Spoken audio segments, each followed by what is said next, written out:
নমস্কার। আজকে আমরা মেষ রাশির বিষয় নিয়ে কথা বলবো। মেষ রাশির বিবাহিত জীবনের বিষয় নিয়ে কথা বলবো। আমরা বলতে চাইছি মেষ রাশির বিবাহিত জীবনে কি কি ধরনের সমস্যা আসতে পারে। আপনি যদি একজন মেষ রাশির মানুষ হয়ে থাকেন, আপনি পুরুষ হতে পারেন বা অথবা নারী হতে পারেন, অবশ্যই আজকের অনুষ্ঠানটা কিন্তু সম্পূর্ণ দেখুন। যদি আপনি বিবাহ না করে থাকেন তাহলে তো অবশ্যই আজকে ভিডিওটিকে সম্পূর্ণ দেখার চেষ্টা করুন, কারণ আগে থাকতেই মেন্টাল প্রিপারেশন রাখুন। আপনি বিবাহ করার পর আপনার বিবাহিত জীবনে কিন্তু এই সমস্যাগুলো আসতে পারে। এবার বহু মানুষের ক্ষেত্রে তার জন্মছকের অ্যানালিসিস বা জন্মছকের অবস্থান অনুসারে এই সমস্যাগুলো খুব সামান্য প্রবলেম দিয়ে যায় বিবাহিত জীবনের মধ্যে। আবার এই সমস্যাগুলোই কোনো কোনো জায়গায় অনেক বড় সমস্যা হয়ে দাঁড়ায় এবং তার জন্য ডিভোর্স, সেপারেশন বা ঝগড়া, অশান্তি এই সমস্ত জায়গা চলে আসে।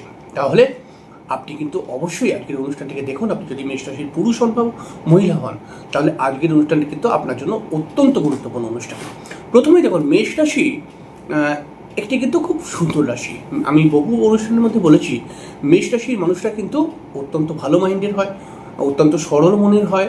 মেষ রাশির মানুষরা পরোপকারী হয়, মেষ রাশির মানুষরা রোম্যান্টিক হয়, মেষ রাশির মানুষরা কিন্তু পরিশ্রমীও হয় এবং মেষ রাশির মানুষরা কিন্তু স্যাক্রিফাইস প্রচুর করে জীবনে। কিন্তু কিন্তু এদের বিবাহিত জীবনটা কিন্তু একদম অন্য রকমের হয়ে যায়। বেশ কিছু মেষ রাশির মানুষ রয়েছে, সেটা পুরুষ হতে পারে বা মহিলা হতে পারে, যারা বিবাহ করেছেন তাদের বিবাহিত জীবন কিন্তু মোটের ওপর ভালোই চলছে এবং তাদের ঝামেলা আসলেও তারা স্বামী স্ত্রী মিলে সেই ঝামেলাকে কন্ট্রোল করে ফেলার চেষ্টা করেন। কিন্তু বহু মেষ রাশিকে আমি দেখেছি এরকম, যে তারা বিবাহ করেছে, বিবাহের পরে কিন্তু নানান অশান্তি ঝগড়া চলে এসছে।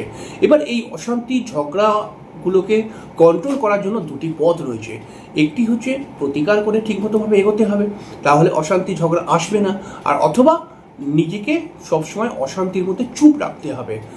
আরও কিছু বিষয় রয়েছে, আমি বলবো যে কী করে বিবাহিত জীবনটা শান্ত রাখা যায়, অবশ্যই এই ভিডিওর লাস্টে বলবো।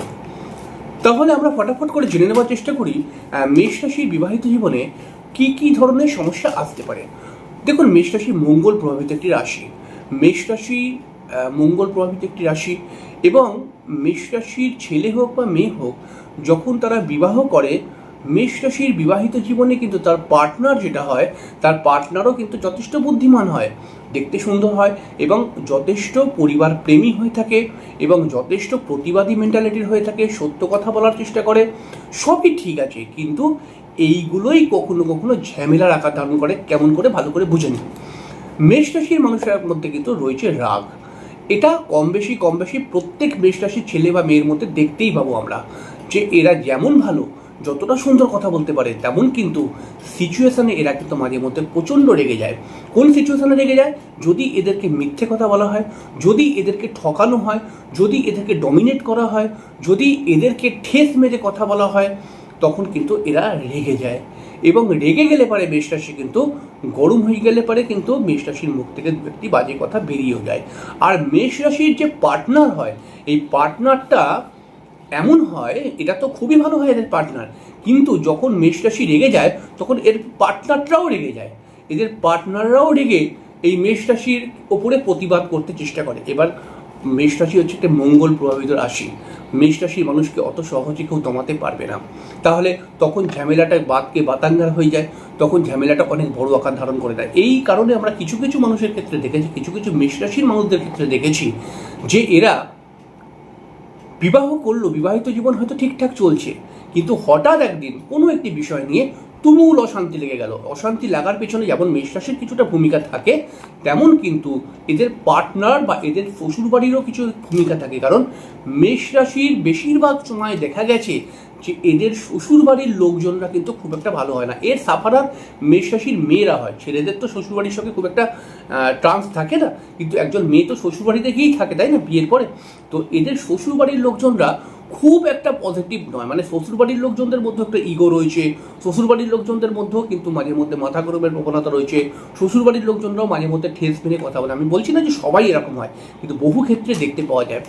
এখানে মেষ রাশির মহিলা বা পুরুষ অনেক সময় মাথা গরম করে দু একটি উল্টোপাল্টা কথা বলে মেষ রাশির বিবাহিত জীবনের মধ্যে একটা তুমুল অশান্তি লেগে যায়, কারণ এর পেছনে মেষ রাশির হাজব্যান্ড বা ওয়াইফরাও থাকে কিন্তু, কারণ এরাও গরম হয়ে গিয়ে তখন দু একটা কথা বলতে শুরু করে, তখন মেষ রাশি আরও দু একটা কথা বলতে শুরু করে। এবার এই কথায় কথায় কথায় কথায় ঝগড়া অশান্তি এসে যায়। এটা কিন্তু বহু ক্ষেত্রে দেখতে পাওয়া যায়। জন্মছক যদি ভালো হয়, যদি আপনি মেষ রাশির মানুষ এবং আপনার সঠিক প্রতিকার করা রয়েছে, তখন কিন্তু এই ঝামেলাটা কিছুক্ষণ হয়ে আস্তে আস্তে আস্তে আস্তে করে রুকে যাবে বা থেমে যাবে।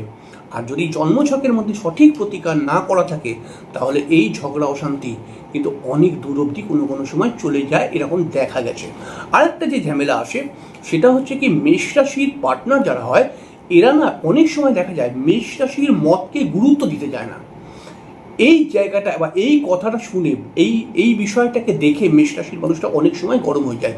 সেটা আপনি মেষ রাশির পুরুষ হন বা মেষ রাশির মহিলা হন, দেখবেন আপনার যে পার্টনার হয়, কোনো কোনো সময় আপনি যে বলছেন একটা কথা, সেই কথাটাকে গুরুত্ব দিচ্ছে না, মানে সেই কথাটা যেন কোনো দামই নেই। ঠিক আছে, মানে ও ও কী বলতে পারে, ও কী বোঝে, এরকম একটা টাইপের অ্যাটিটিউড। তো এই কারণে মেষ রাশি কিন্তু অনেক সময় গরম হয়ে যায়, বা অনেক সময় দুঃখও পায়, দুঃখ পেলেও মেষ রাশি গরম হয়ে যায় অনেক সময়।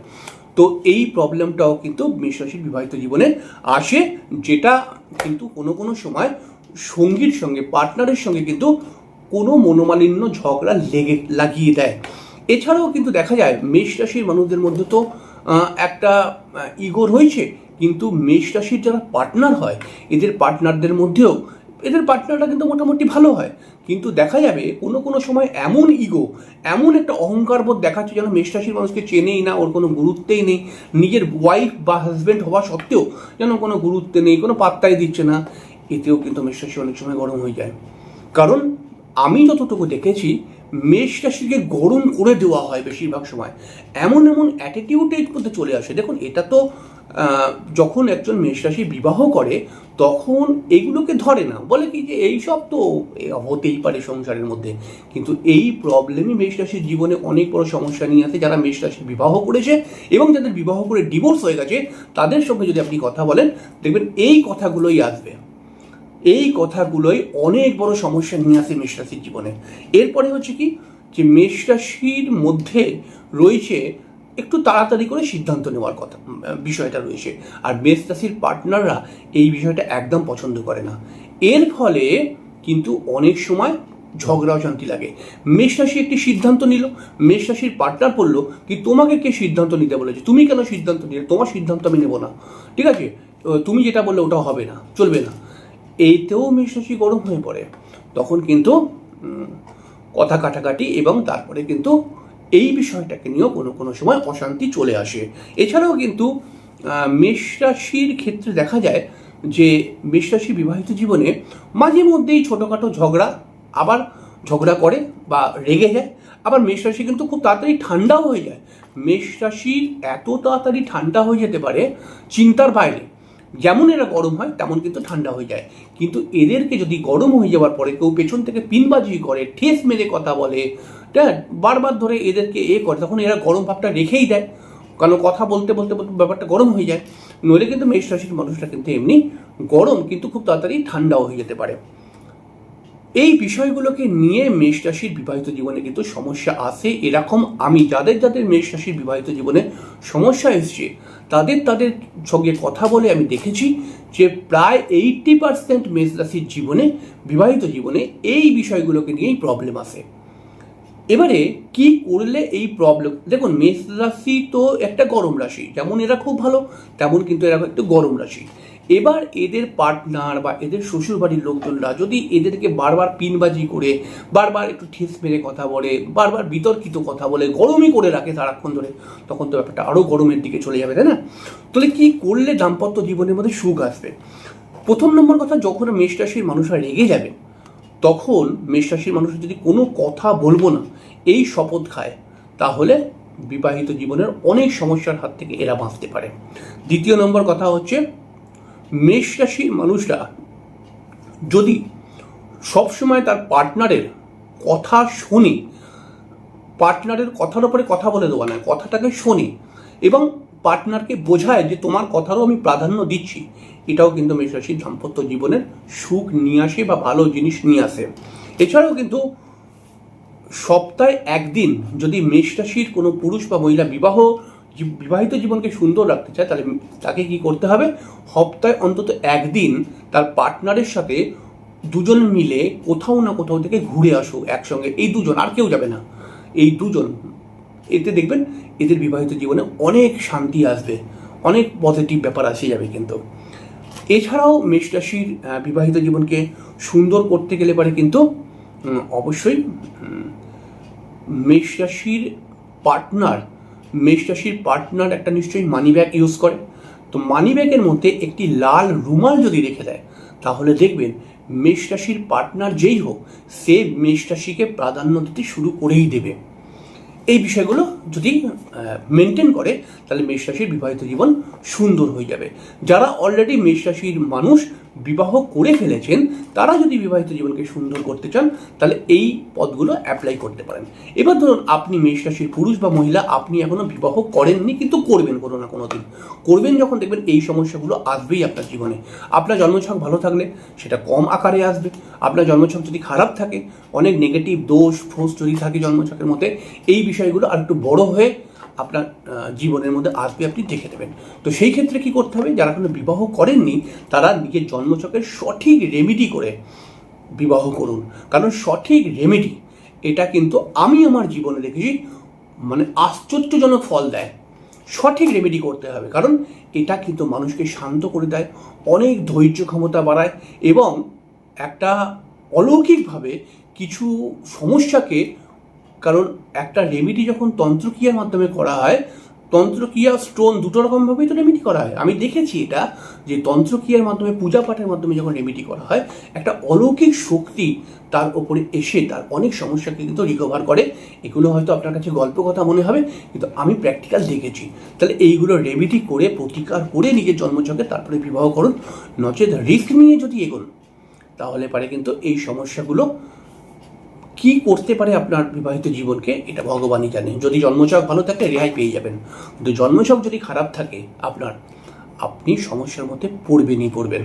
এরকম বহু মানুষই রিস্ক নিয়ে চলে গেছে, কিন্তু তারপরে সমস্যায় আর নিজেকে উত্তীর্ণ করতে পারেন, সমস্যা থেকে বেরিয়ে আসতে পারেন, সমস্যার মধ্যেই জড়িয়ে গেছে। যাই হোক, খুব ছোট্ট করে বললাম, এটা ভয় দেখালাম না, এটা একটা সাজেশন দিলাম। পরের দিনকার একটা অনুষ্ঠান নিয়ে চলে আসবো।